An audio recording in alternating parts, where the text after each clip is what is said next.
My name is Rebecca Thompson, and I'm from Portland, Maine. Last October, when my grandfather passed away, I inherited something I never, ever should have. I'd always known he owned property in the Appalachian Mountains of West Virginia, but it was a place I'd never visited. He wasn't one to talk much about his past or our family history. So when he died at 93, leaving me his entire estate, the remote cabin, a place that had been in our family for over a century, felt like a complete mystery. My grandfather, Samuel Thompson, was born and raised in those West Virginia mountains before moving north in the 1950s. He almost never spoke about his childhood or why he'd left. Whenever anyone in the family would ask about his early life, he'd either change the subject entirely or offer vague answers about finding better opportunities up north. The few times I ever tried to press him for details, his eyes would grow distant, and he'd simply say some places were better left in the past. The lawyer handling his estate told me the cabin sat on a sprawling 47 acres of heavily forested land in a hollow they called Serpent's Gap, roughly 30 miles from the nearest town. There was no electricity, no running water, and the only access was a dirt road that became completely impassable after heavy rain or snow.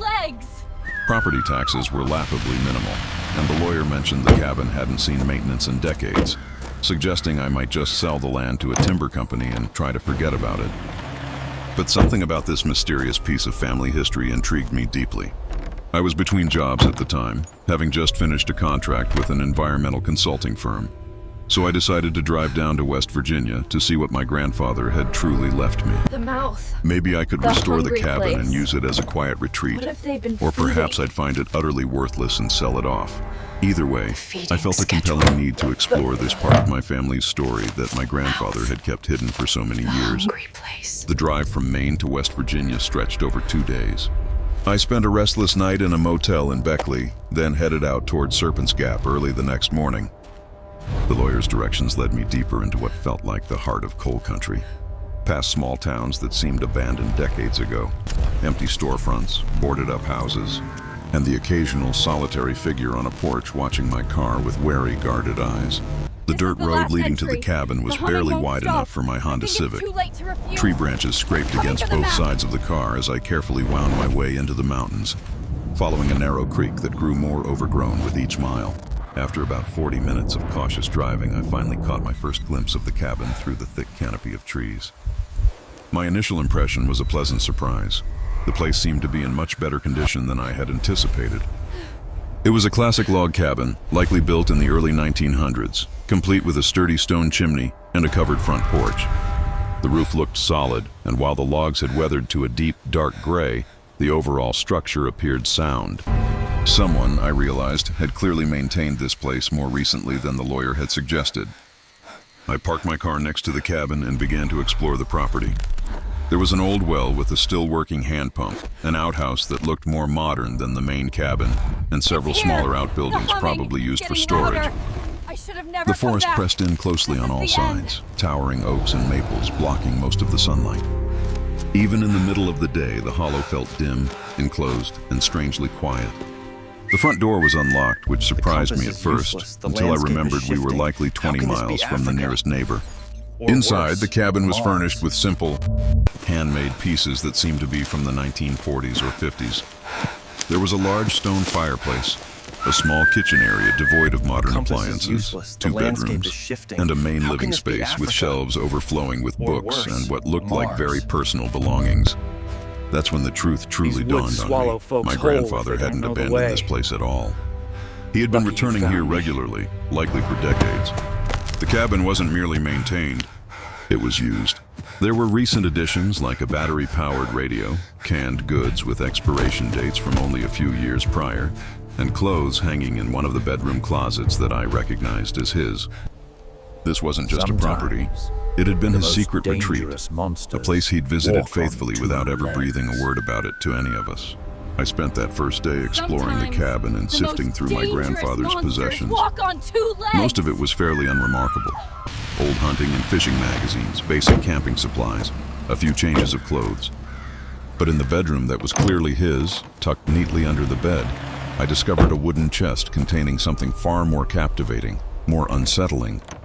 The chest was filled with faded old photographs, letters, and what appeared to be journal entries dating back to the 1940s. The photographs showed my grandfather as a young man, often alongside other unfamiliar faces, all posed in front of various locations around the mountain property. There were snapshots of hunting trips, family gatherings, and what looked like community events or celebrations. But as I began to review the photographs chronologically, a deeply disturbing pattern emerged. In the earlier pictures, there were always 8 or 9 people in the group shots. Yet, as the years progressed, fewer and fewer individuals appeared, until by the 1950s, my grandfather was almost always alone in the frames. Where had everyone else gone? The journal entries began to offer some answers, but they raised even more troubling questions. My grandfather had been meticulously documenting something he called the feeding schedule. Early entries from the 1940s spoke of taking turns with other family members, ensuring someone visited the hungry place at least once a month during the warm seasons. He wrote about leaving offerings of fresh meat, usually deer or rabbit, at a specific location he referred to chillingly as the mouth. As I read further, a cold dread began to settle over me. I started to understand that my grandfather and his extended family had been caretakers for something truly ancient and living in the mountains surrounding the cabin, something that required regular sustenance to keep it content and, more importantly, to prevent it from venturing into the valleys where other people resided. The journal entries describe this entity as primordial, something that had existed in these mountains long before white settlers arrived, something the Cherokee tribes had known about and respected. According to my grandfather's notes, his family had forged an agreement with this entity generations ago. In exchange for keeping it fed and hidden, it would protect their land and family from harmful outsiders. But the agreement, he warned, came with strict rules and dire consequences for anyone who dared to break them. The journal entries from the late 1940s detail, with a heartbreaking matter-of-factness, what happened when his cousin Robert attempted to leave the mountain and move to Charleston without fulfilling his assigned feeding duties. Robert vanished completely en route, his car found a week later, utterly destroyed, with no trace of Robert himself. My grandfather wrote that they all knew what had happened, but there was nothing they could do except continue honoring their obligations. Lucky you found One by one, family members had either died or mysteriously disappeared, until my grandfather was the sole individual left to maintain the feeding schedule. The later journal entries revealed his increasing desperation as he aged, realizing he might not be able to sustain his duties for much longer. He had tried to locate other family members who could take over, but most of his relatives had moved far away from the mountains and wanted no part of what they perceived as backward superstitions. The final journal entry was dated just 3 months before my grandfather died. He wrote in a shaky hand that he was too old and sick to make the monthly trips to the feeding place, and that he could sense the thing in the mountains growing, restless and hungry. He feared deeply what might transpire if no one continued the feedings after his passing. It was then I understood that he had decided to bequeath the property to me, his only granddaughter, desperately hoping I might grasp the gravity of upholding this terrifying family obligation.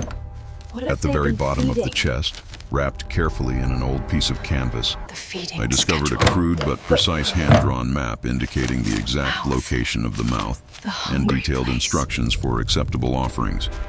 According to my grandfather's notes, the feeding place was a natural cave opening about 2 miles up the mountain from the cabin, cunningly concealed within a grove of dead trees where, chillingly, nothing would grow. I sat there in that dimly lit cabin, the lamplight flickering over my grandfather's journals, trying desperately to comprehend the enormity of my discovery. Part of me, the rational part, wanted to dismiss the entire affair as the superstitious ramblings of an isolated mountain family, a product of a simpler, more fearful time. But another, colder part couldn't ignore the undeniable fact that my grandfather had maintained these bizarre rituals for over 60 years, long after he had moved away and built a completely new, modern life in Maine. He had never spoken of it to anyone, yet he had never stopped returning, year after year, to feed whatever resided in these mountains. As the sun finally set on my first day at the cabin, plunging the hollow into deepening shadows. Hello everyone, and welcome back to Mr. Fear.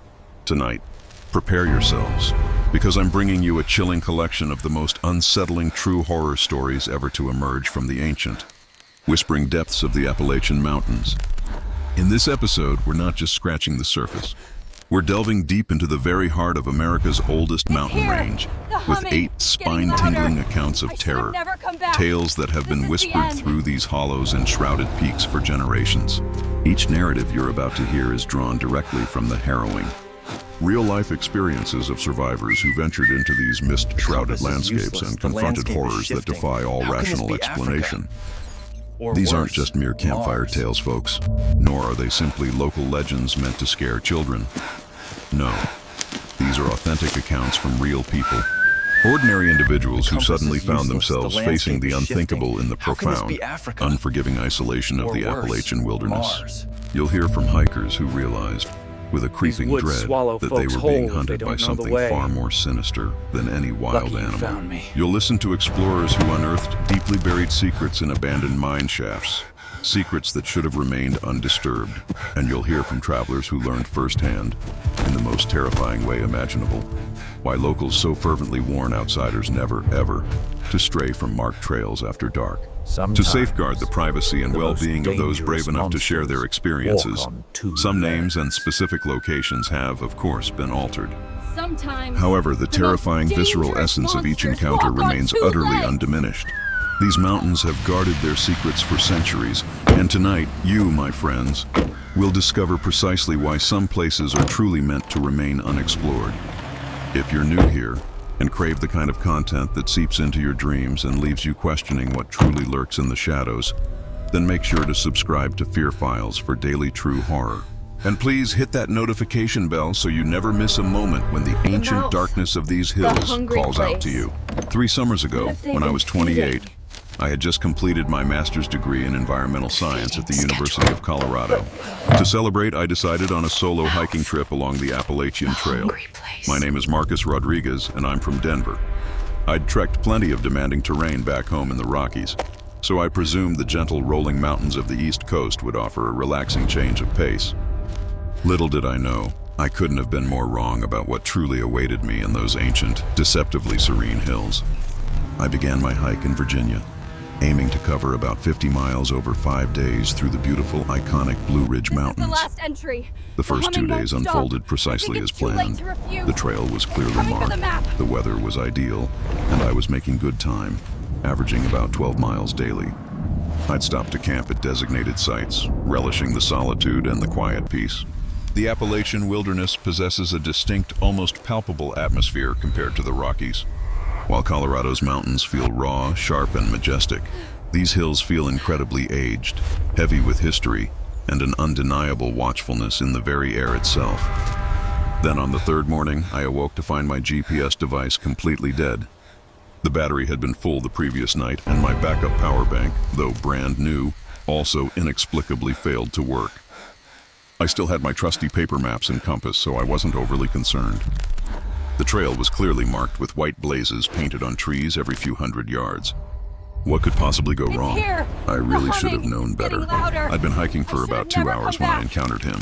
I was taking a quick water break in a small clearing when this man emerged from the woods as if he'd been expecting me. He was likely in his 40s, dressed in faded camouflage pants and a torn flannel shirt. His long, greasy hair was pulled back into a ponytail, and he sported a thick, unkempt beard that looked untouched for months. But it was his eyes that truly caught me. A pale, washed-out blue, stark and unsettling, reminiscent of a winter sky. The compass is useless. "You look lost, friend," he stated, even though I stood right beside a clear trail marker. I assured him I was fine, just resting, but he persisted. He introduced himself as Billy, claiming he'd lived in these mountains his entire life, knowing every trail, every hidden shortcut, every secret spring, and every cave. He spoke with a surface friendliness, a kind of forced warmth that felt deeply unsettling, like a smile that simply doesn't reach the eyes. Billy then proposed a much better route than the main trail, one that he promised would shave off about 8 miles and lead through some of the mountain's most pristine, untouched areas. He said most hikers never experience the real Appalachian wilderness because they confine themselves to crowded tourist paths. He could show me hidden waterfalls, ancient Native American sites, places where the mountain spirit still thrived. Every single instinct in my body screamed at me to refuse. This man, this stranger, appeared out of nowhere in thousands of acres of wilderness. Somehow knew I was alone, and was now offering to take me off the marked trail into areas where no one would ever find me if something went awry. Yet despite the alarm bells, he seemed genuinely eager to share his mountain knowledge. The hungry place. And I'd always prided myself on being adventurous, open to new experiences, maybe a little too much so. Looking back, what truly swayed me, what quieted those screaming instincts, was his intimate knowledge of the area. He could describe specific landmarks, name distant peaks I could clearly see, and even warned me about a section of the main trail that recent storms had apparently washed out. When I checked my map, everything he said was accurate. He was clearly a local, deeply familiar with these mountains, so, against my better judgment, I agreed to follow his shortcut. The initial hour of hiking with Billy was surprisingly pleasant. He led me off the main trail onto what looked like an old logging road, now mostly reclaimed by the forest. The path was faint but discernible, winding through dense stands of oak and maple. Billy was an excellent guide, pointing out edible plants, showing me fresh deer and bear tracks, and sharing fascinating stories about the area's history. He spoke of old mountain families who'd lived in these hollows for generations, their unique customs, and their deep-seated distrust of outsiders. He recounted tales of coal mines that had scarred these hills decades ago, some shafts so deep a dropped stone was never heard hitting bottom. And then, casually, he mentioned people still went missing in these mountains annually, mostly city folk who underestimated how easily one could get lost once off the marked paths. His words, delivered with a casual shrug, sent a shiver down my spine, though I tried to dismiss it. It's here. As we ventured deeper into the wilderness, however, unsettling details began to surface, slowly at first. We'd been walking for over 2 hours, yet we hadn't seen any of the landmarks Billy had promised. No hidden waterfalls, no ancient sites, just an endless, monotonous forest. The landscape is shifting. When I inquired, Billy claimed we were taking a longer route due to recent landslides, a delay he hadn't mentioned earlier. Then it hit me. We weren't following any trail at all. Billy was simply guiding me through the thick woods, weaving between trees, ascending and descending ridges with no apparent destination or path. Or worse, When I halted and asked to pinpoint our location on my paper map, Billy chuckled, a dry, humorless sound, saying maps were useless here, as the terrain constantly shifted with each storm. That's when I noticed we weren't alone. Initially, I thought it was just paranoia, mere glimpses of movement in my peripheral vision, the snap of branches somewhere behind us. But as the afternoon wore on, I grew certain that at least 2 other individuals were shadowing us through the woods, staying just out of sight but mirroring our pace precisely. I confronted Billy, and his entire demeanor shifted instantly. The friendly mask evaporated, replaced by something cold and calculating in his pale eyes.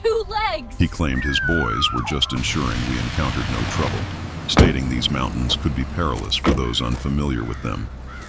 When I asked what kind of trouble, he simply smiled, a chilling, empty expression, and remarked there were all sorts of predators in these woods, and some of them walk on 2 legs. At that moment, a cold certainty settled over me. I declared my immediate desire to return to the main trail.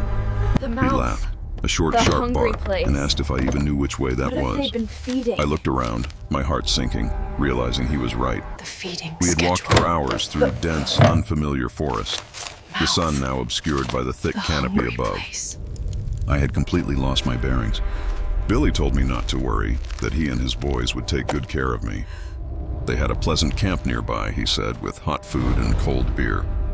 I could rest for the night, and in the morning, they would help me find my way back to civilization.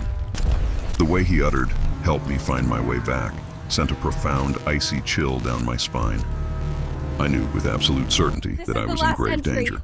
I was isolated in thousands of acres of wilderness with a man who had intentionally led me off any marked paths, and at least 2 others were lurking somewhere in the woods, waiting. My GPS was dead, my phone had no signal, and I had no idea which direction led to safety. I told Billy I needed to use the bathroom and stepped behind a large oak tree. The moment I was out of his sight, I bolted. My only plan, my only hope, was to create as much distance as possible between myself and whatever Billy and his cohorts intended. Running through dense forest is nothing like a trail run. Every step is precarious. Low-hanging branches lashed my face, hidden roots tripped my feet, and visibility was limited to a few desperate yards.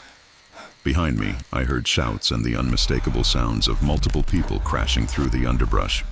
Billy was yelling my name, accusing me of being foolish, insisting I'd get lost and die without his help. It's getting louder. His voice, distorted by distance and malice, echoed through the trees. I ran for what felt like an eternity, though it was likely only 20 or 30 minutes. My lungs burned, my legs trembled with exhaustion, and thorns and branches had cut my arms and face. Compass is useless. Finally, I had to stop, collapsing behind a fallen log, gasping for breath. Or worse. That's when I heard the whistling. It wasn't a tune, not a melody, but a sharp, piercing sound, like a bird call, emanating from at least 3 different directions around me. The compass Billy is and his useless. friends The were landscape is communicating, shifting. coordinating How can their this be search. Africa? They knew these woods Or far better worse, than I did, Mars. and they were hunting me like an animal. I forced These myself woods swallow onward, folks pushing whole past the if they pain don't and know the terror, way. aiming uphill. Lucky I you remembered found from me. my map that the main trail followed a ridge line. If I could ascend high enough, I might just spot a landmark to orient myself. As I climbed, the whistling grew fainter, yet I could still hear it, a chilling symphony of pursuit, echoing through the valleys below. These men weren't giving up. They would continue until they found me, the most and when they dangerous did, monsters I had no doubt at all, that their intentions wouldn't end well for me. Just as the sun began its descent, painting the sky in fiery hues, I reached the top of a ridge and beheld the most beautiful sight of my life. A familiar white blaze painted on a tree about 50 yards away. I had found the Appalachian Trail. I stumbled towards that trail marker as if it were salvation itself, a beacon in the encroaching darkness. Once back on the marked path, I resumed running, pushing my exhausted body, heading south, recalling a road crossing about 5 miles in that direction. I ran until complete darkness enveloped me, using my flashlight to follow the precious white blazes from tree to tree. I reached the road crossing around midnight and with shaky hands flagged down the first car I saw. The driver, a local sheriff's deputy, took one look at my torn clothes, my bleeding face, and my wide, terrified eyes, and immediately asked what had happened. I recounted the entire harrowing story, and his expression grew grimmer with each chilling detail.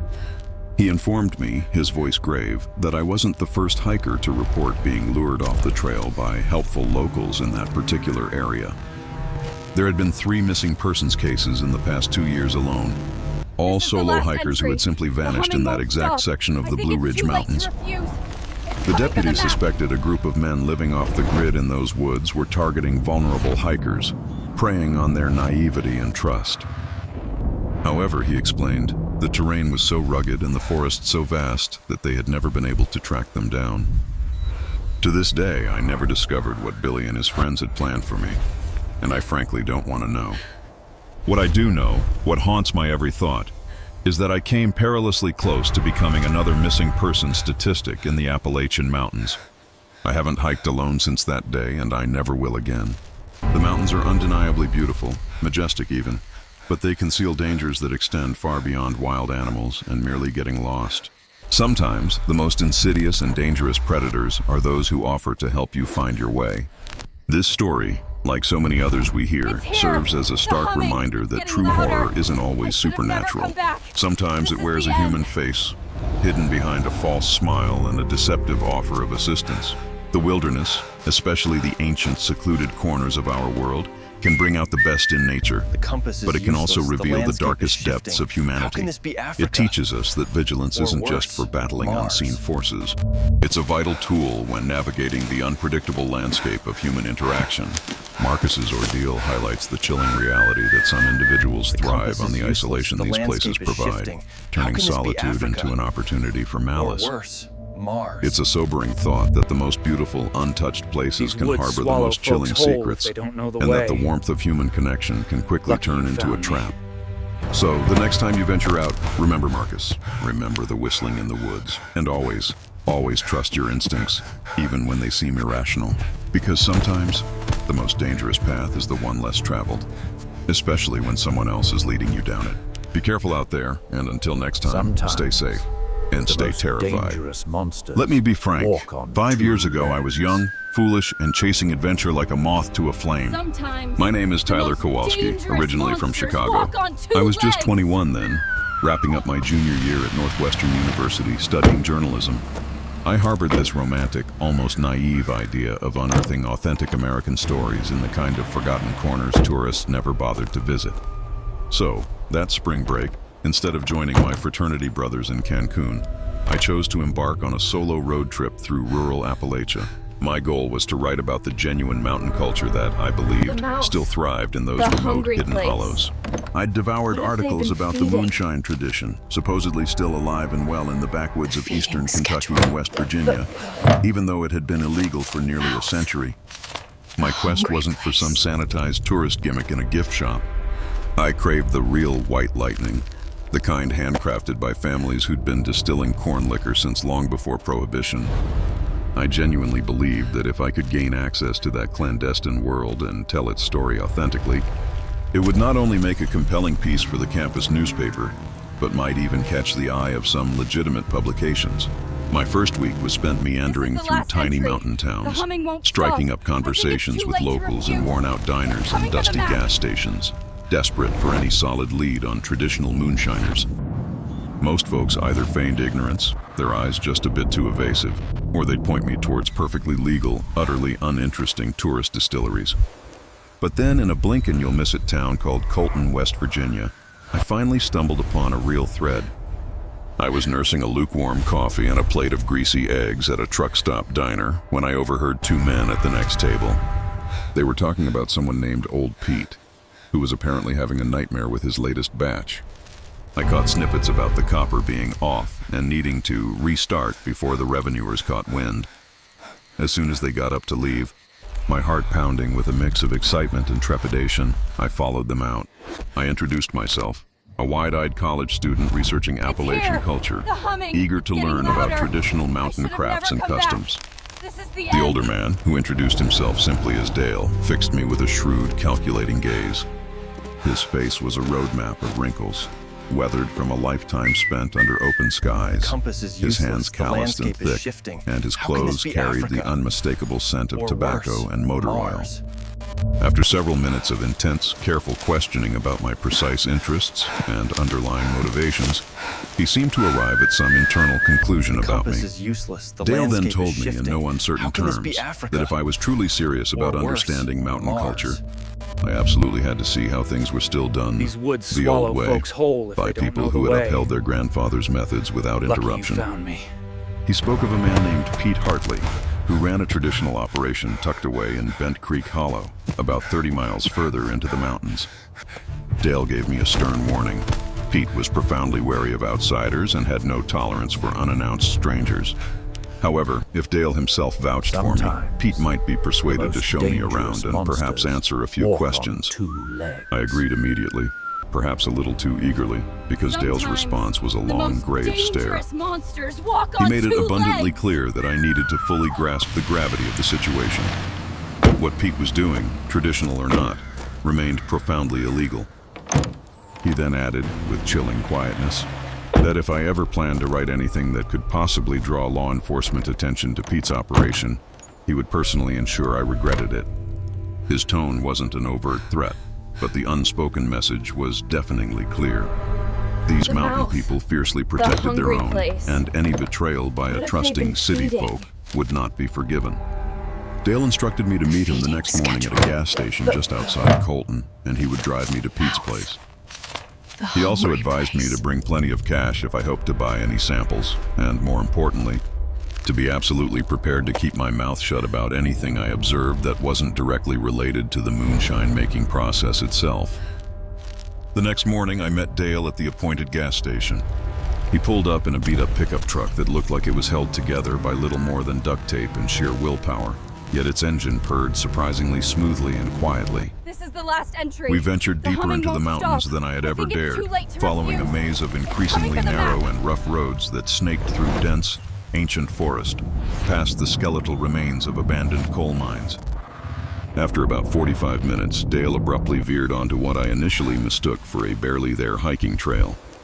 It turned out to be a dirt track, barely wide enough for the truck, and we began to bounce and lurch violently up a steep mountainside, tree branches screeching and scraping against both sides of the vehicle. Dale explained, his voice low, that Pete's entire operation was nestled deep within these woods.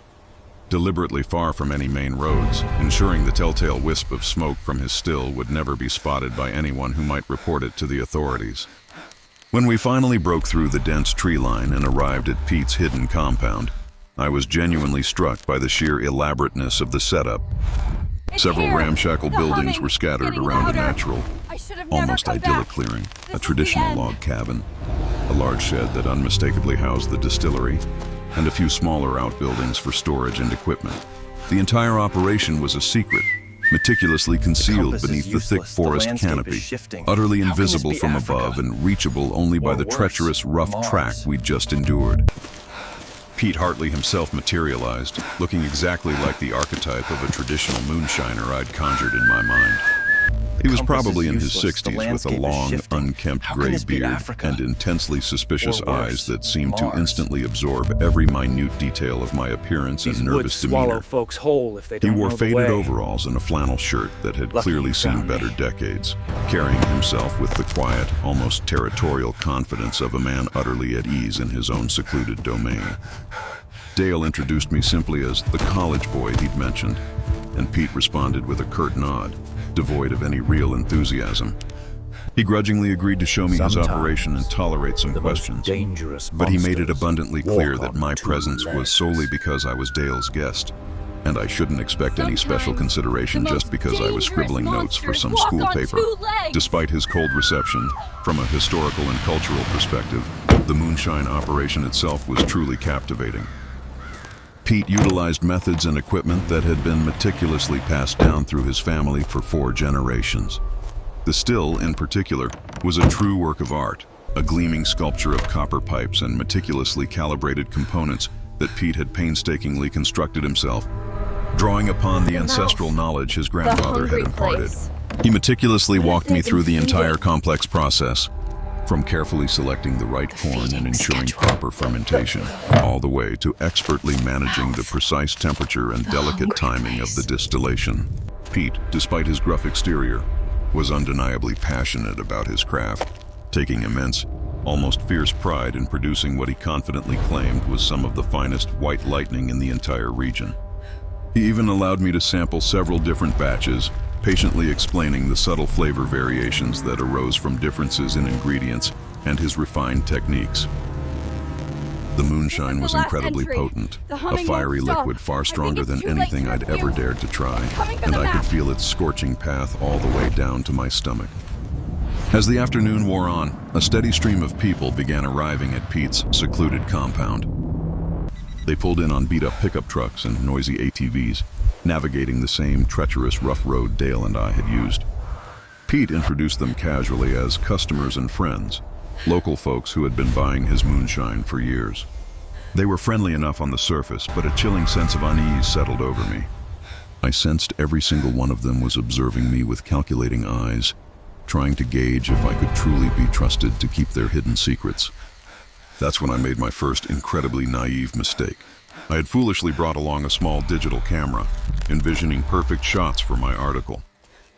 I asked Pete if I could photograph some of his intricate equipment, perhaps even capture him in the act of working the still.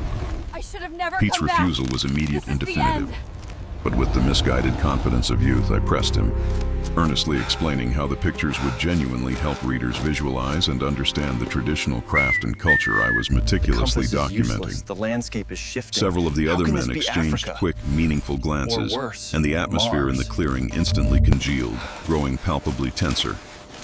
Dale, his face etched with exasperation, pulled me sharply aside. He quietly, urgently explained that I had just asked Pete to willingly create incriminating evidence, proof that could be used to prosecute him and utterly shut down an operation that had sustained his family for nearly a century. He didn't suggest. He commanded me to put the camera away and never ever mention it again. Mortified, I profusely apologized, assuring everyone I deeply understood their concerns about photography. The palpable tension seemed to ease slightly, and we resumed our discussions about the history and traditions of moonshine production in the region. But a cold knot formed in my stomach. I knew instinctively that my foolish request for pictures had severely damaged the fragile trust Dale had worked so hard to establish on my behalf. As the sun began its slow descent, painting the sky in hues of orange and purple. The trickle of arrivals at the compound turned into a steady stream. My unease deepened as I noticed some of the newer arrivals were openly carrying weapons. Not just the hunting rifles one might expect in these parts, but prominent handguns and even what looked disturbingly like military-style firearms. The conversation, which had vaguely centered on distilling, began to subtly shift, drifting into hushed tones and coded language.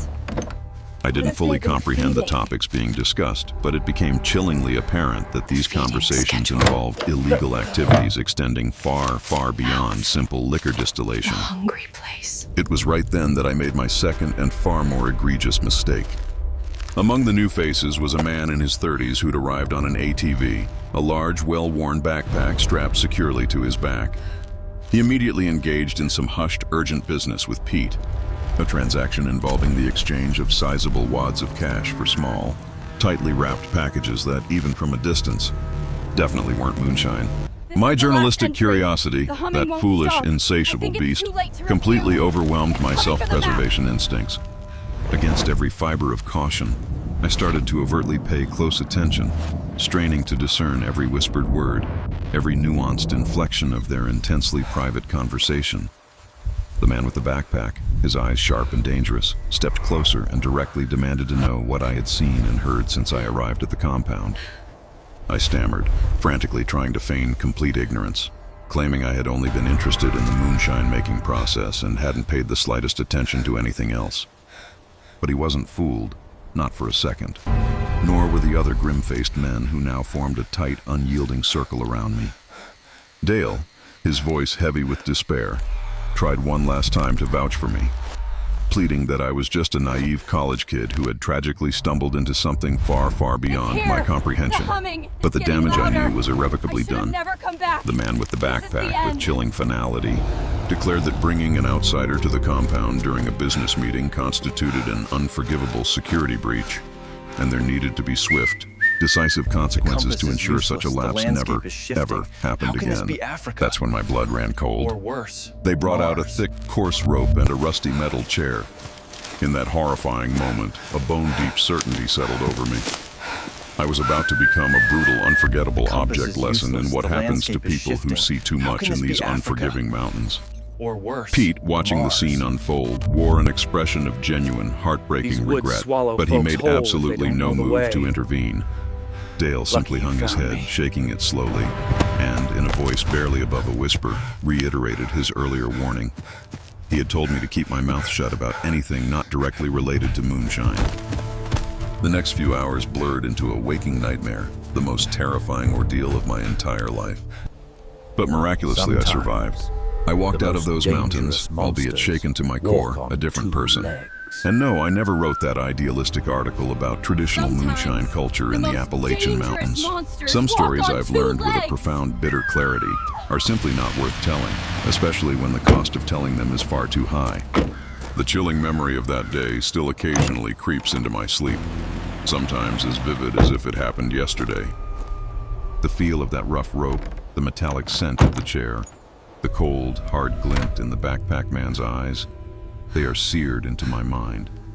I've since graduated, pursued a career in journalism, but my approach is fundamentally different now. The naive, romantic zeal for authentic stories has been replaced by a healthy dose of caution and an acute awareness of the hidden dangers that lurk beneath seemingly innocent surfaces. Hungry place. I learned, in the most brutal way imaginable, that not every secret wants to be uncovered, and not every story is yours to tell. Those mountains taught me a humility I desperately needed, stripping away my youthful arrogance and replacing it with a respect for boundaries and the unspoken rules of places that don't welcome outsiders. My pursuit of truth is now tempered by a profound understanding of consequences, a lesson etched forever into my very being by the unforgiving silence of Appalachia and the quiet threat of old Pete's regretful gaze. I lost 3 days of my life in those mountains, and even now, 2 years later, I only recall fragments of what actually transpired during that time. My name is Amanda Foster, and I'm originally from Phoenix, Arizona. What I'm about to share happened during what was supposed to be a straightforward solo weekend camping trip in the Great Smoky Mountains of Tennessee. As a software engineer, I consider myself a logical person who firmly believes in facts and evidence. But what occurred in those mountains defies every rational explanation I can conceive. At the time, I was going through a difficult divorce, and my therapist had actually suggested I try some solo activities to help rebuild my sense of independence and confidence. I'd always enjoyed hiking and camping, but I hadn't done much of it since my marriage began unraveling. So I decided to take a long weekend and drive all the way from Phoenix to Tennessee, seeking some time alone in the wilderness, exploring areas I had never visited before. I arrived at the Great Smoky Mountains National Park on a Thursday afternoon in late September. The fall colors were just beginning to emerge, painting the landscape in vibrant hues, and the weather was absolutely perfect for hiking and camping. I had reserved a backcountry campsite for 3 nights, planning to spend Friday, Saturday, and Sunday exploring some of the more remote trails before making the long drive back to Arizona on Monday. My campsite was quite secluded, located about 4 miles from the nearest trailhead, accessible only by hiking through dense forest along a narrow mountain path. I had been backpacking for years and was perfectly comfortable with isolation, but I had never camped quite this far from civilization before. The nearest other campers were at least 2 miles away, and during the day, I never saw another person on the trails. That Thursday evening, I set up my tent, cooked dinner on my little camp stove, and settled in for what I anticipated would be a peaceful night under the stars. I distinctly remember sitting by my campfire around 9 p.m., reading a book and truly enjoying the natural sounds of the forest around me. The last clear memory I have from that first night is checking my watch at precisely 9:47 p.m. and contemplating an early turn-in so I could get a head start hiking the next morning. The next thing I remember is waking up on Sunday afternoon in a completely different location. I was lying on bare ground in an eerie grove of dead trees, about half a mile from where my original campsite should have been. My tent, my backpack, and all my gear were nowhere to be found. I was wearing the same clothes I had put on Thursday morning, but they were filthy and torn in several places. My hiking boots were missing entirely, and my feet were cut and bruised, as if I had been walking over rough terrain barefoot for hours. When I finally checked my watch, it was 3:30 p.m. on Sunday. I had lost almost 3 complete days with absolutely no recollection of what had happened during that time. My mouth was parched. I was incredibly hungry and felt weak, as though I hadn't eaten or had much water in days. But the strangest thing was that I didn't feel like I had been unconscious or ill. I felt alert and aware, just utterly bewildered about where I was and how I had gotten there. I tried to retrace my steps back to my campsite, but nothing looked familiar. The grove of dead trees where I had awakened was unlike anything I had seen during my hike-in on Thursday. All the trees in the area appeared to have died recently. Their bark was black and peeling, and nothing grew on the forest floor beneath them. Even more disturbing, the trees seemed to have died in a perfect circle, with healthy, vibrant forest surrounding the dead zone on all sides. In the center of the grove, there was a natural depression in the ground that looked almost like a shallow crater. The soil there was dark and had an unsettling, oily texture that seemed profoundly unnatural. When I knelt to examine it more closely, I detected a chemical and unpleasant odor, like sulfur mixed with rotting vegetation. Carved into the largest of the dead trees were symbols I didn't recognize. They weren't letters or numbers, but complex geometric patterns deeply cut into the bark with some kind of sharp tool. The cuts looked incredibly fresh, and some were still oozing sap, despite the tree itself appearing to have been dead for months. I spent about an hour frantically searching the area for my camping gear, but I couldn't find any trace of my tent, backpack, or supplies. It was as if they had simply vanished into thin air. Eventually, I gave up looking and tried to find my way back to the main trail so I could hike out to my car and try to figure out what in the world had happened. That proved far more difficult than I expected. I had hiked these mountains before and was usually proficient at navigation, but nothing looked right. The terrain seemed fundamentally different from what I remembered from my hike-in on Thursday. Hills and ridges that I was certain should have been in specific locations were nowhere to be found. Even the sun's position seemed wrong for the time of day and season. I wandered through the forest for several hours, growing increasingly desperate and confused. I should have easily found the main trail from where I was, but every direction I tried led me deeper and deeper into unfamiliar territory. It was as if the landscape itself had been subtly, terrifyingly transformed during the 3 days I couldn't remember. The most dangerous Just before monsters sunset, I finally walk encountered on another 2 person. legs. He was an elderly man wearing a park ranger uniform, walking alone on what appeared to be a game trail.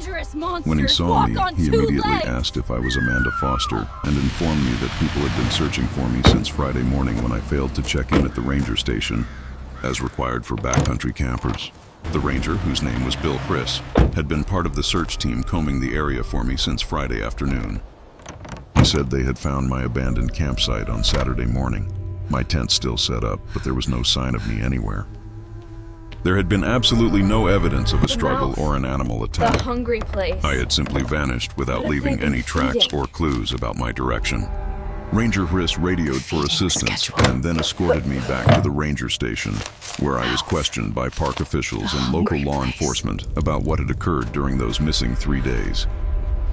The problem was, I genuinely couldn't remember anything after sitting by my campfire Thursday evening.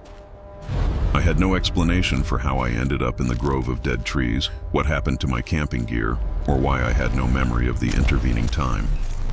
A medical examination at the local hospital revealed some truly disturbing findings. I had multiple small cuts and scrapes on my arms and legs that appeared to be several days old and partially healed. There were also what looked like injection sites on both of my arms, as if someone had been drawing blood or administering intravenous drugs. Blood tests came back clean for common drugs and toxins, but the doctor noted there were hundreds of substances that wouldn't show up in standard screening. Most disturbing, however, was the discovery of what appeared to be surgical scars on my scalp, cleverly hidden beneath my hair. They were small, maybe half an inch long each, and looked like they had been made with precise instruments. The doctor who examined them said they appeared to be recent, probably made within the past few days, but I had no memory of any medical procedures or injuries that would have required such treatment. Over the following weeks, I began to experience disturbing dreams that might actually have been recovered memories from those missing 3 days. In these dreams, I was lying on a cold metal table in some kind of underground facility, surrounded by people in medical scrubs who were conducting tests and procedures I couldn't fully comprehend. There were bright, blinding lights, the incessant hum of electronic equipment, and conversations and voices that seemed somehow Compass not is useless. quite human. The landscape is shifting. In one How can this be particularly Africa? vivid dream, I was Or conscious worse, but utterly Mars. unable to move while someone examined my brain using equipment that looked far more advanced than anything I had ever seen in a regular medical facility. They were inserting thin probes compass through is the small useless. The incisions in my landscape is scalp shifting. and monitoring How my can this be responses on Africa? screens displaying Or complex worse, patterns and data. Mars. The most terrifying aspect of these dreams These was the woods growing swallow certainty folks that they whole weren't if they dreams don't at know the all, way. but actual, suppressed memories you slowly found me. returning despite efforts to keep them hidden. I began to recall being taken from my campsite by people who moved through the forest with unnatural silence and coordination. I remembered being transported through dark underground tunnels connecting different parts of the mountain and being held in a facility that was definitively not any legitimate Sometimes research installation. The most dangerous I also began to monsters remember other walk people on brought to 2 the same legs. facility, other hikers and campers who had disappeared in the area over the years. Some of them had been there much longer than me, exhibiting chilling signs of repeated procedures and long-term imprisonment. I remembered being told I was being prepared for something, but I could never quite recall what that something was supposed to be. When I attempted to report these recovered memories to law enforcement, I was politely but firmly told there was no evidence of any underground facilities in the area, and that my experiences were likely the result of trauma-induced hallucinations or false memories. The official explanation for my disappearance was that I had simply become disoriented, wandered away from my campsite, and suffered a head injury that caused temporary amnesia. As a geologist, it's practically in my DNA to be drawn to the unknown, to delve into the Earth's secrets. So when I stumbled upon that peculiar mine entrance, curiosity wasn't just a fleeting thought, it was an irresistible pull. My name is Dr. Patricia Williams, and I hail from the bustling city of Boston, Massachusetts. But what I ultimately unearthed within those forgotten mine shafts, tucked away in the rugged mountains of eastern Kentucky, has seared itself into my memory, a chilling tableau that I know will haunt me until my dying breath. I had been conducting a geological survey for a mining company, one that was considering the audacious idea of reopening some of the old coal extraction sites, left derelict since the 1970s. My mission was straightforward: assess the structural integrity of the existing tunnels and determine if they could be safely expanded for modern operations. I had already spent 3 weeks immersed in the area, meticulously mapping and photographing dozens of abandoned mine entrances scattered across the rugged terrain. Most were exactly what you'd expect from old coal mines: dark, partially collapsed tunnels that extended perhaps a few hundred feet into the mountainside before becoming too dangerous or unstable to explore further. But this particular mine was different. It caught my attention the moment I first laid eyes on it. Its entrance was considerably larger than any of the others I'd surveyed, and it showed undeniable signs of recent activity, far more recent than should have been possible for a mine supposedly abandoned for nearly 50 years. There were fresh tire tracks in the dirt leading right up to the opening, and someone had clearly taken the time to clear away vegetation and debris that would have accumulated over decades of neglect. Most tellingly, an electrical conduit ran directly into the tunnel, hinting at modern lighting and possibly other advanced equipment installed deep inside. My initial assumption was that local authorities, or perhaps even the previous mining company, had been conducting their own safety inspections or environmental assessments. Or worse. However, when I cross-referenced my records and contacted the company that originally operated the mine, I was met with a stark realization: no one had been authorized to access that specific site in over 20 years. The local sheriff's department also had no record of any recent activity in the area. This presented me with a profound dilemma. As a professional geologist conducting an official survey, I was duty-bound to document and assess all existing mine infrastructure. But if someone was using this particular mine for unauthorized, clandestine purposes, I might very well be walking into a dangerous, unforeseen situation. After considerable internal debate, I concluded that my scientific curiosity and my professional obligations outweighed my personal safety concerns. I meticulously equipped myself with all the standard safety gear for underground exploration: a robust hard hat with a mounted light, backup flashlights, a portable air quality monitor, an emergency beacon, and enough water and emergency supplies to sustain me for several hours underground. I also made sure to bring my digital camera and measuring equipment, determined to document whatever I found inside. The electrical conduit extended about 200 feet into the tunnel before connecting to a series of professionally installed work lights along the ceiling. The hungry place. It was immediately clear: someone had invested significant time and money into making this abandoned mine not just accessible but fully functional. The tunnel itself was in remarkably good condition, with timber supports that appeared to have been recently reinforced, and a floor that had been cleared and leveled with meticulous care. As I ventured deeper into the mine, following the electrical conduit and the unwavering line of work lights, I began to notice side passages branching off from the main tunnel. These seemed to be original mining corridors, but several had been modified with new metal doors that looked utterly out of place in an abandoned coal mine. The doors were heavy steel constructions, fortified with multiple locking mechanisms, more akin to what you might find in a high-security facility than in a forgotten industrial mine. My air quality monitor reassuringly registered normal oxygen levels and no dangerous gases. So, albeit with growing apprehension, I continued deeper into the labyrinthine tunnel system. Roughly half a mile from the entrance, I reached what appeared to be the main excavation area, the very heart where the original coal extraction had taken place. But instead of the empty, echoing cavern I had expected, I found a sophisticated underground facility, expertly constructed within the natural mining chambers. Multiple rooms had been precisely carved out of the solid rock walls and fitted with an array of modern amenities: electric lighting, advanced ventilation systems, running water, and what chillingly appeared to be laboratory equipment. The construction was undeniably professional quality, clearly the work of experienced contractors with access to highly specialized underground construction techniques. This was no amateur operation, hastily assembled by local criminals or illicit drug manufacturers. In the largest of these underground rooms, I discovered something that rendered my entire scientific training utterly irrelevant, that shook the very foundations of my reality. Or worse. Along one wall stood dozens of metal filing cabinets, brimming with documents, photographs, and what seemed to be medical records. The documents dated back to the 1940s and continued chillingly up to within the past few months. They meticulously detailed a long-term research project that had been conducted in this very location for over 70 years. The photographs were, without a doubt, the most disturbing part. They depicted people of various ages, from young children to elderly adults, all appearing to be subjects in some unfathomable medical or psychological experiments. Many of the subjects exhibited obvious signs of physical distress, severe malnutrition, and what horrifyingly looked like surgical procedures performed without any proper medical care. The more recent photographs were in color, depicting with terrifying clarity details of procedures that violated every single ethical standard of human medical research.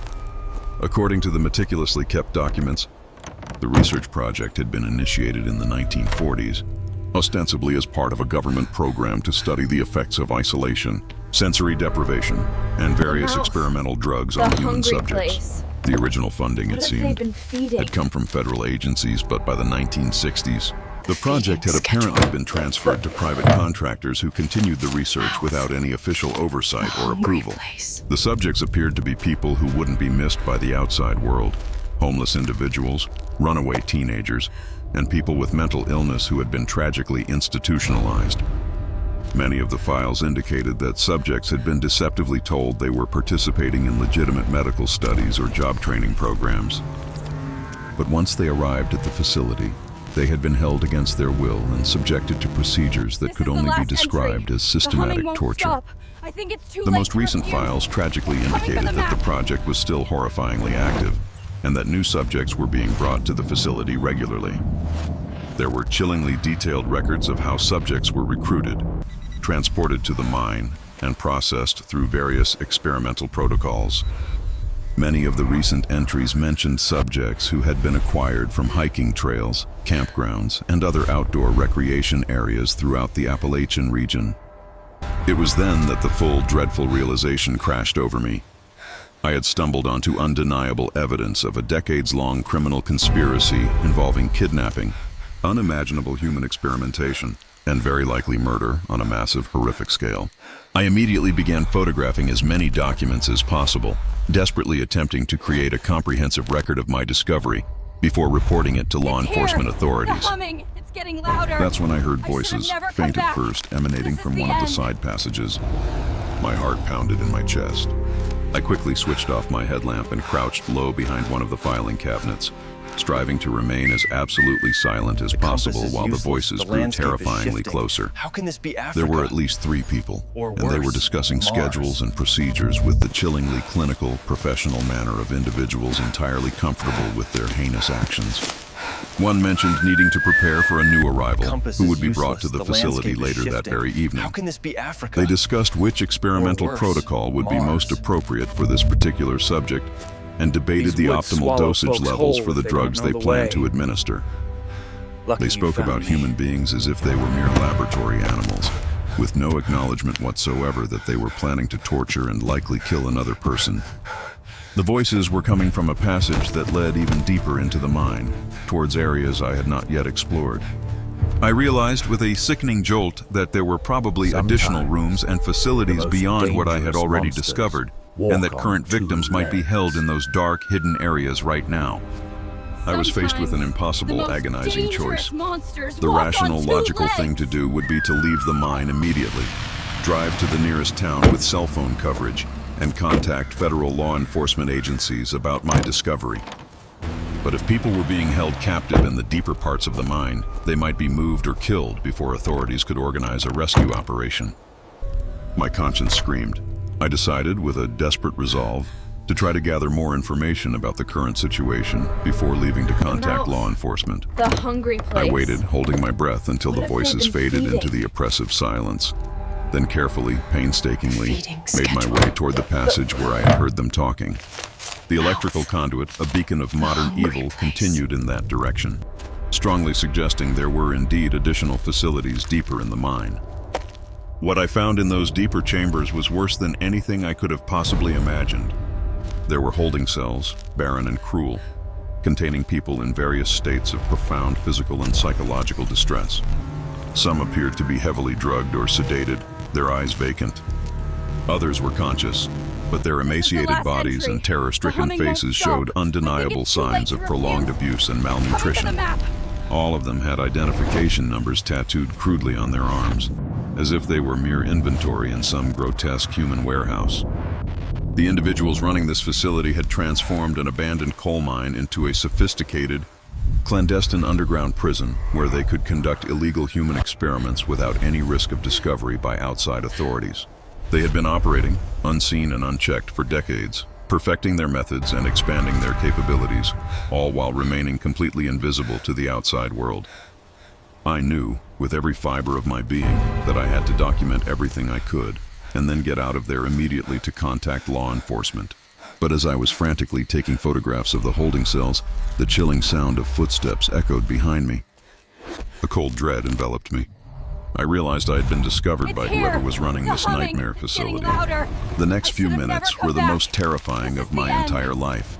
A blur of pure panic, but somehow, by some miracle, I managed to escape from the mine and make it back to my vehicle. I drove straight, without stopping, to the FBI field office in Lexington and handed over all the photographs and documentation I had gathered. Or worse, The Mars. federal investigation that followed led to the arrest of 12 people and the rescue of 17 victims who had been held in that horrific underground facility. But I know, deep in my Compass is soul, useless. The that landscape what I is uncovered shifting. was just How can one this be small, Africa? agonizing part of Or a much worse, larger, Mars. insidious network of similar operations hidden throughout the These remote, woods swallow forgotten folks areas whole of the if they don't know Appalachian the way. Mountains. The memory of those tattooed Lucky you arms, found those me. vacant eyes, the muffled cries that I swear still echo in the silence of my home, they are etched permanently onto my being. My life as a geologist, once a pursuit of scientific truth and earthly wonders, has been irrevocably stained by the darkness I unearthed. I often find myself staring at maps, Sometimes not seeing geological the most formations, dangerous but imagining monsters other hidden walk entrances, on two other legs. forgotten places where humanity's depravity might fester. Sometimes The world feels the different most now, dangerous colder, more monsters fragile. walk on I two carry the weight legs. of those victims, both the rescued and the unknown, those who were never found, every single day. The FBI did their job, but the chilling realization that such evil can operate undetected for so long, right beneath our feet, leaves an unyielding grip on my heart. I know I'll never truly be free of those tunnels or the monstrous secrets they held. They became a part of me, a constant, silent reminder of the shadows that lurk mouse. just beyond the light. The hungry place. Growing up, my Appalachian grandmother What have spun they been tales that I feeding? always dismissed as mere mountain folklore. That is, until I encountered the chilling truth firsthand. My name is Kevin O'Brien, and I hail from the vibrant streets of New Orleans, Louisiana. What transpired in the mountains of Southwest Virginia 2 years ago proved beyond a doubt that some old legends are rooted in a truly terrifying reality. My grandmother, Mima Sarah, had spent her childhood in those very mountains before moving south in the 1950s. She often recounted stories of something she called the Fiddle Man, a mysterious entity whose music could, she claimed, drive people to The madness. last entry. According to The Mima humming Sarah, won't the stop. Fiddle Man I was think an it's too ancient late to spirit who had refuse. roamed the mountain Coming to hollows the map. long before white settlers ever set foot in the region. He materialized as a tall, impossibly thin figure, dressed in clothes long out of fashion, always clutching a fiddle fashioned from materials utterly alien to any earthly craftsman. She insisted his music was the most beautiful and haunting sound anyone could ever hear, but that to listen for too long would surely steal your mind.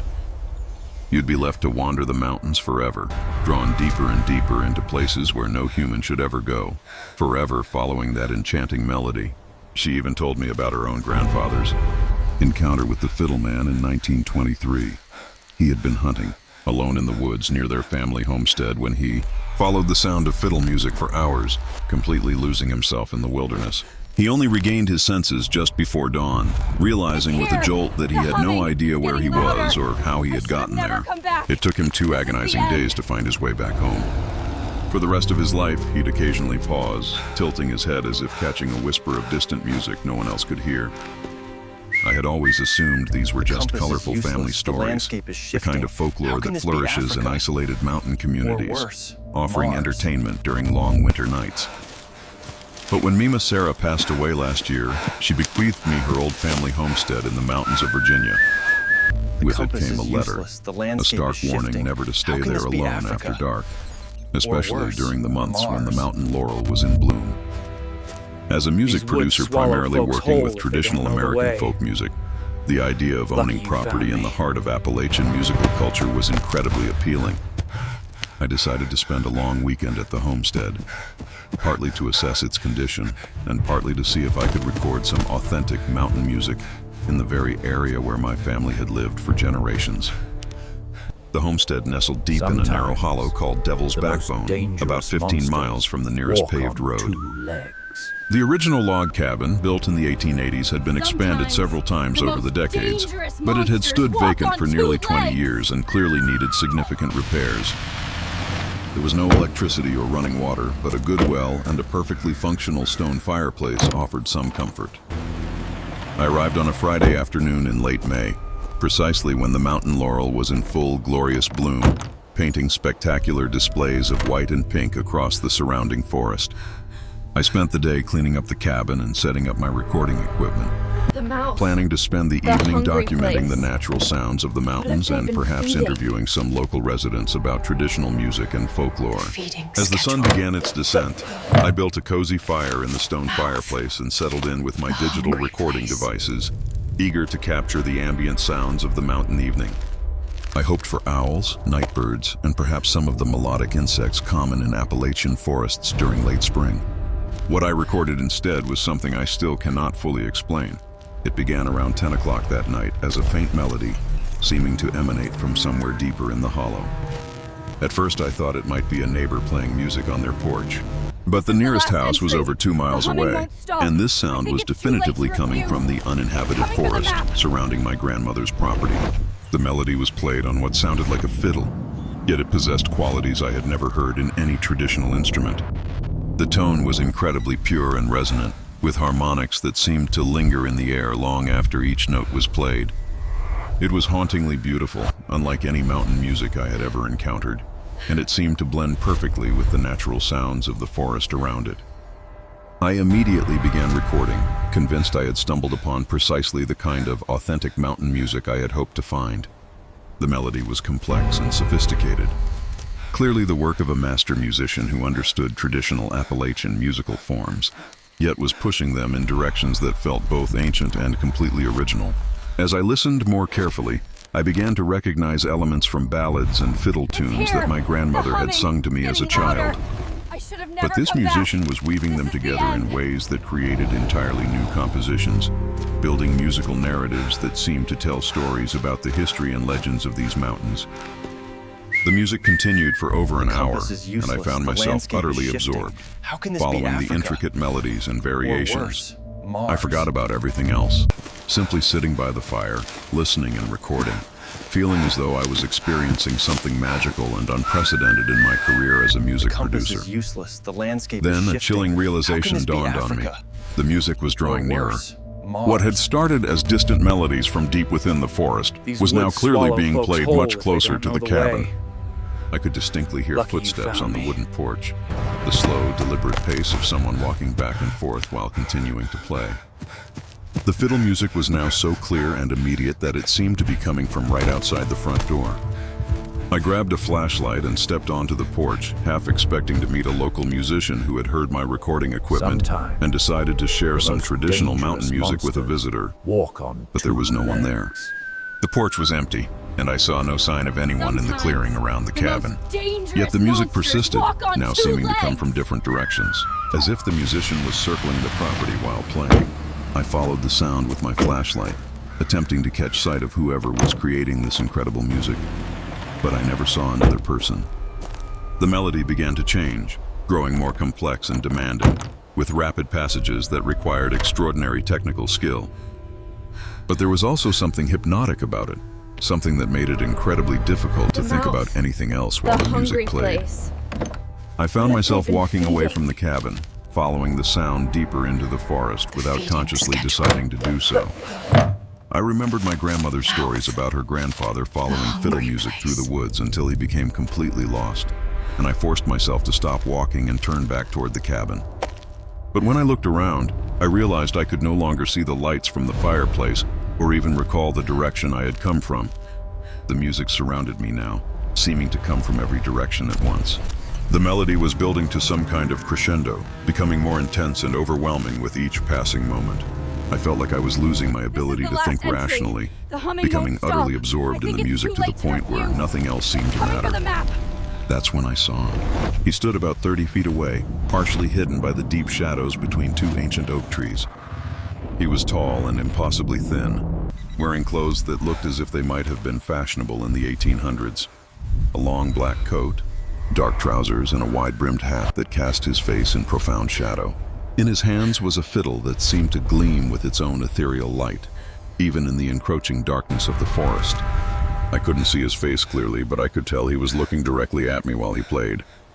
The music originated from his fiddle, but it sounded as if it were being amplified by the entire forest, resonating through the trees and rocks and creating harmonics no normal instrument could possibly produce. As I stared at him, transfixed by the impossible beauty of the music, he began to walk deeper into the forest, never stopping his playing and never taking his eyes off me. I felt an overwhelming, almost primal compulsion to follow him, to hear more of this incredible music and discover where it would lead. I took several steps towards him before a jolt of pure terror brought me back to my senses. Is useless. I remembered my grandmother's warnings and, crucially, the recording equipment I had left running back at the cabin. With an enormous, agonizing effort, I forced myself to turn away from the fiddle man and run back toward the homestead, using my flashlight to navigate blindly through the dense forest while the music continued behind me, growing fainter but never completely fading away.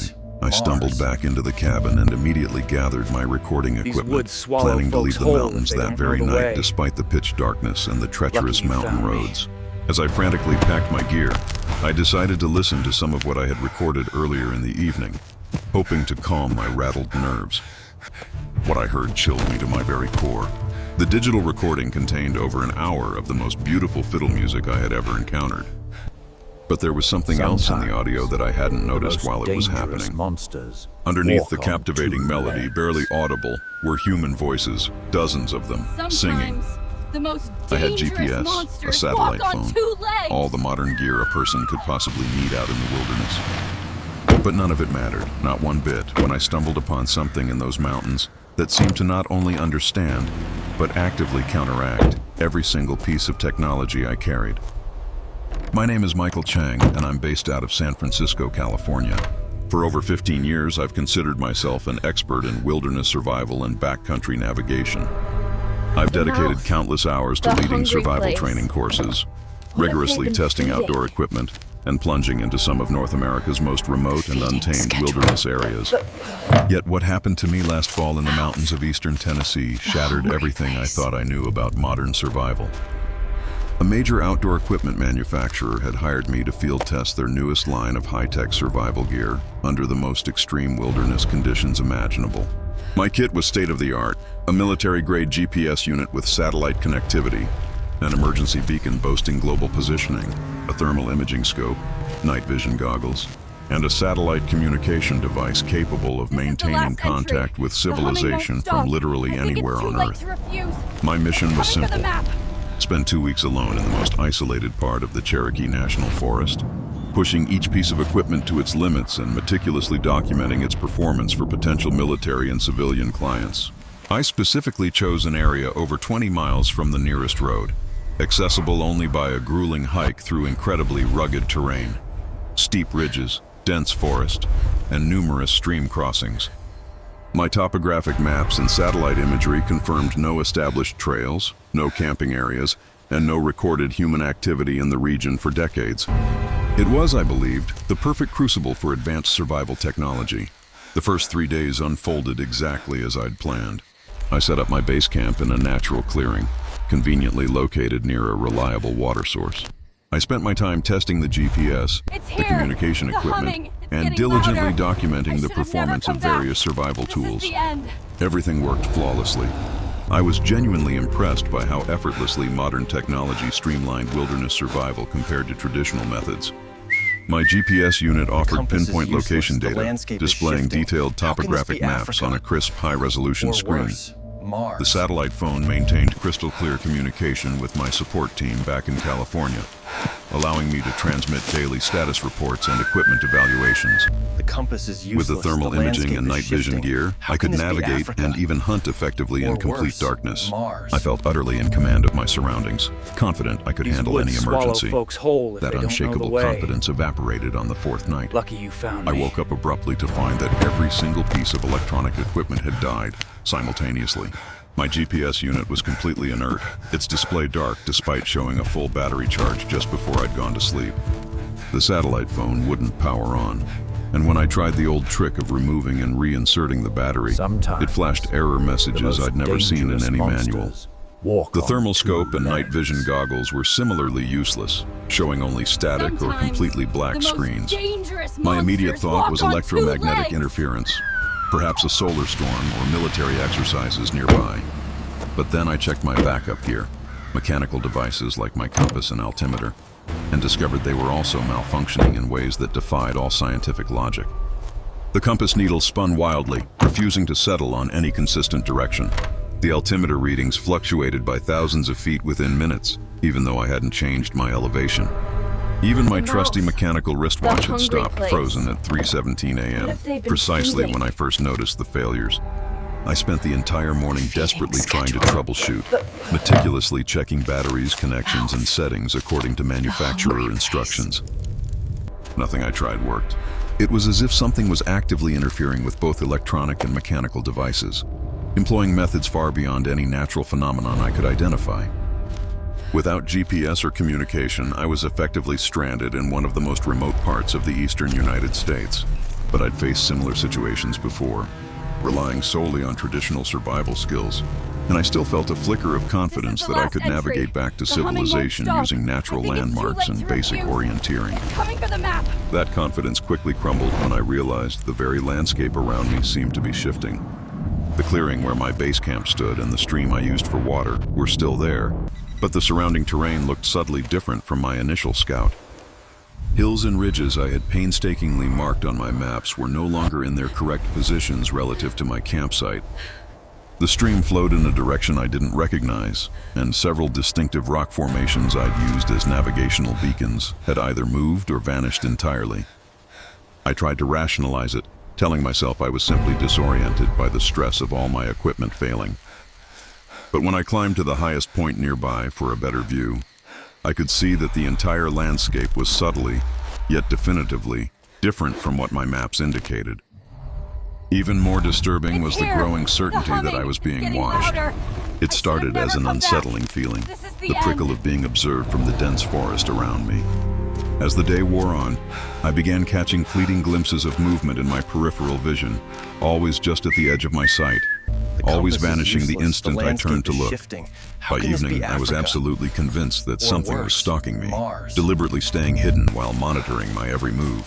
Whatever it was, it moved through the forest with uncanny silence, never disturbing the undergrowth or making a Compass is sound that useless. would The betray its landscape is presence. shifting.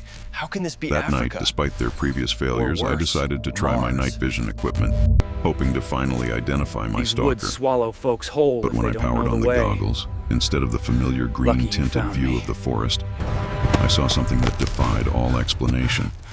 The landscape appeared normal through the device, yet there were additional elements, invisible to the naked eye.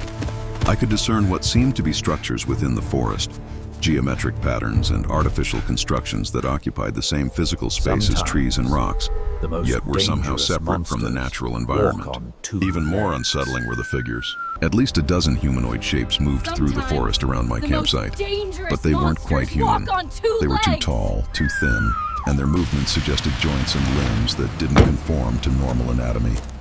When I pulled the goggles off and looked at the same areas with my bare eyes, I saw only the normal, familiar forest. But the moment I put the goggles back on, the strange structures and figures reappeared, existing in some spectrum of reality, only visible through the modified electronics of the night vision system. It hit me then. The mouse. My high-tech equipment The hadn't hungry simply place. malfunctioned due to interference What if or they've been mechanical feeding? failure. Something had deliberately modified these devices, schedule. turning them into interfaces to show me things that existed alongside our normal physical world, Hungry place. but were usually hidden from human perception. The entities stalking me weren't just observing.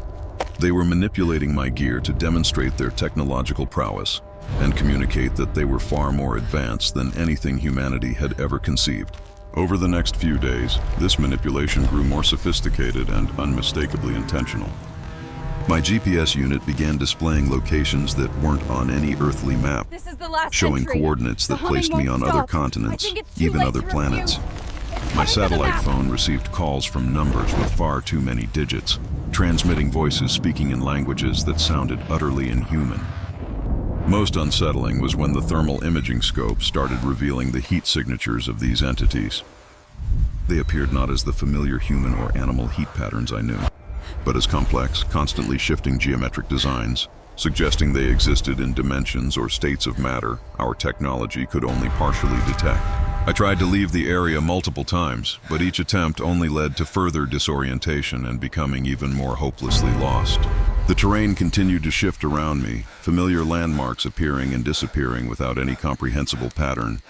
My compass and GPS continued to provide contradictory information, sometimes indicating I was walking in circles, other times suggesting I was here. traveling in The directions humming. that didn't It's getting exist on louder. any normal I should have topographic never map. come back. After a week This is trapped the in this end. impossible landscape, I finally encountered one of the entities directly. It approached my campsite just before dawn, moving with the same fluid, silent motion I'd observed through the night The vision compass is goggles. useless. The landscape is Up shifting. close, it was How can this undeniably be not Africa? human, though it maintained a Or roughly worse, humanoid form. Mars. It stood over 7 feet tall, its proportions subtly disturbingly wrong in ways that made it difficult to look at directly. The entity didn't speak in any language I Compass is understood, yet it useless. The communicated landscape is clearly. shifting. How It can this be conveyed that I was Africa? undergoing a test, Or worse, a determination of Mars. humanity's readiness for contact with technologies and forms These of woods existence swallow far folks beyond whole our if they current don't know the understanding. way. My modern survival you found equipment, it me. indicated, had been specifically modified to serve as interfaces for this testing, allowing these beings to observe how I would react to phenomena that directly challenged my fundamenta. I had GPS, a satellite phone, all the modern gear a person could possibly need out in the wilderness. Sometimes. But none of it mattered, most not one bit, dangerous when I stumbled monsters upon something in walk those on mountains two that seemed to not legs. only understand, but actively counteract Sometimes every single piece the of most technology I dangerous carried. monsters walk on My two name is Michael legs. Chang, and I'm based out of San Francisco, California. For over 15 years, I've considered myself an expert in wilderness survival and backcountry navigation. I've dedicated countless hours to leading survival training courses, rigorously testing outdoor equipment, and plunging into some of North America's most remote and untamed wilderness areas. Yet what happened to me last fall in the mountains of eastern Tennessee shattered everything I thought I knew about modern survival. Mouth. The A hungry major outdoor place. equipment manufacturer had What have hired they me been to field feeding? test their newest line of high-tech survival gear under the most extreme wilderness conditions imaginable. My kit was state-of-the-art, a military-grade GPS unit with satellite connectivity, an emergency beacon boasting global positioning, a thermal imaging scope, night vision goggles, and a satellite communication device capable of maintaining contact with civilization from literally anywhere on Earth. My mission was simple: spend 2 weeks alone in the most isolated part of the Cherokee National Forest, pushing each piece of equipment to its limits and meticulously documenting its performance for potential military and This is the civilian last entry. clients. The I humming won't specifically stop. chose an I think area it's over too 20 late to miles refuse. from the nearest road, Coming for the map. accessible only by a grueling hike through incredibly rugged terrain, steep ridges, dense forest, and numerous stream crossings. My topographic maps and satellite imagery confirmed no established trails, no camping areas, and no recorded human activity in the region for decades. It was, I believed, the perfect crucible for advanced survival technology. The first 3 days unfolded exactly as I'd planned. I set up my base camp in a natural clearing, conveniently located near a reliable water source. I spent my time testing the GPS, the communication equipment, and diligently documenting the performance of various survival tools. Everything worked flawlessly. I was genuinely impressed by how effortlessly modern technology streamlined wilderness survival compared to traditional methods. My GPS unit It's offered here. pinpoint The location humming. data, It's getting displaying louder. detailed I topographic should have never maps come on a back. crisp, high-resolution This is the screen. end. The satellite phone maintained crystal-clear communication with my support team back in California, allowing me to transmit daily status reports and equipment evaluations. The compass is With the useless. thermal The imaging landscape and night is vision shifting. gear, I How could can this be navigate and Africa? even hunt effectively in Or complete worse, darkness. Mars. I felt utterly in command of my surroundings, confident I could handle any emergency. That unshakable confidence evaporated on the fourth night. I woke up abruptly to find that every compass is single piece useless. of The electronic landscape is equipment had shifting. died How can this be simultaneously. Africa? My GPS unit Or was worse, completely inert, Mars. its display dark despite showing a full battery charge just These before I'd woods gone to swallow sleep. folks whole if The they don't know satellite the phone way. wouldn't power on, and when I Lucky tried the you old found trick me. of removing and reinserting the battery, it flashed error messages I'd never seen in any manual. The thermal scope and night vision goggles were similarly useless, showing only static or completely black screens. My immediate thought was electromagnetic interference, perhaps a solar storm or military exercises Sometimes nearby. The most But then I checked my dangerous backup gear, monsters walk mechanical on devices two like my legs. compass and altimeter, and discovered they were also malfunctioning in ways that Sometimes defied all the most scientific logic. dangerous monsters The walk compass on needle two spun legs. wildly, refusing to settle on any consistent direction. The altimeter readings fluctuated by thousands of feet within minutes, even though I hadn't changed my elevation. Even my trusty mechanical wristwatch had stopped, frozen at 3:17 a.m., precisely when I first noticed the failures. I spent the entire morning desperately trying to troubleshoot, meticulously checking batteries, connections, and settings according to manufacturer instructions. The Nothing I mouth. tried worked. The It was hungry as if place. something was actively interfering with What if both they've been electronic and feeding? mechanical devices, employing methods far beyond any natural Feeding phenomenon I could schedule. identify.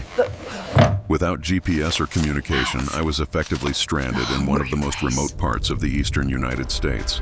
But I'd faced similar situations before, relying solely on traditional survival skills, and I still felt a flicker of confidence that I could navigate back to civilization using natural landmarks and basic orienteering. That confidence quickly crumbled when I realized the very landscape around me seemed to be shifting.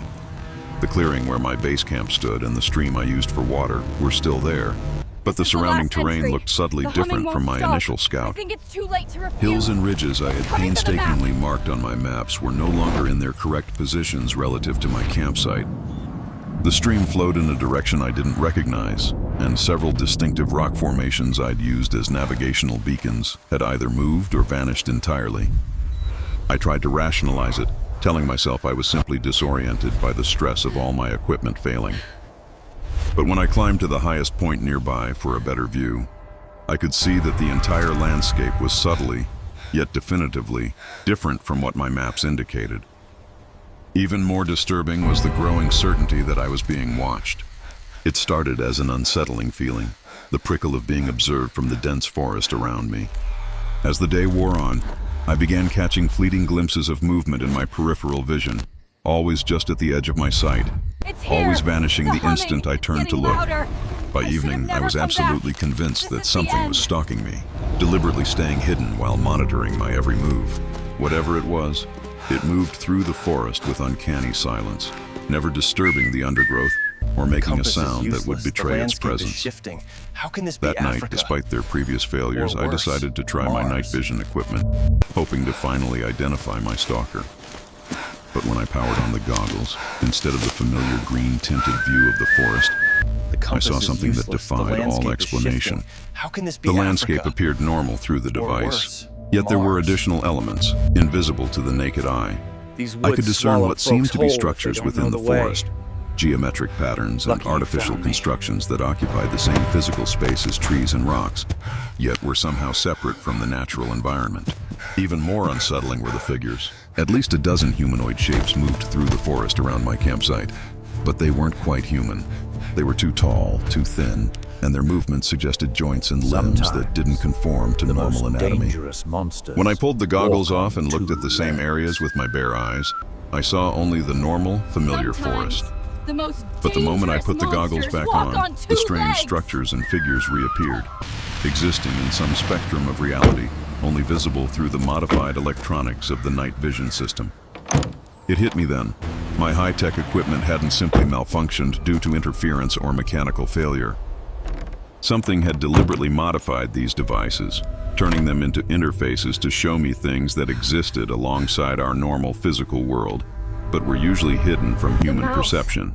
The hungry The place. entities stalking me weren't just What have they observing. been feeding? They were manipulating my gear to demonstrate their technological prowess Feeding and schedule. communicate that they were far more advanced than anything humanity had ever conceived.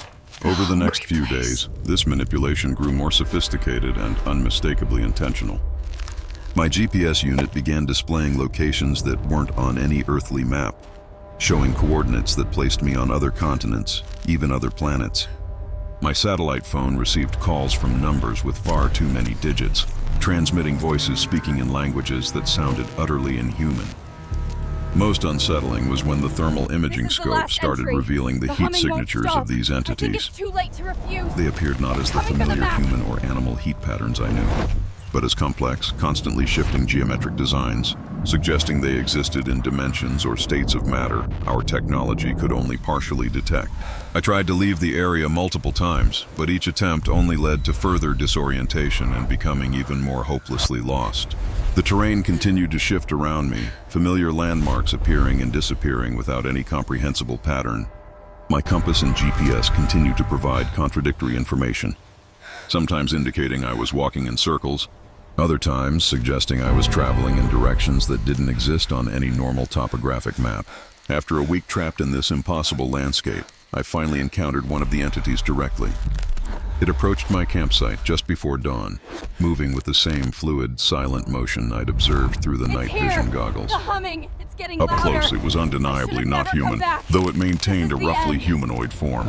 It stood over 7 feet tall, its proportions subtly disturbingly wrong in ways that made it difficult to look at directly.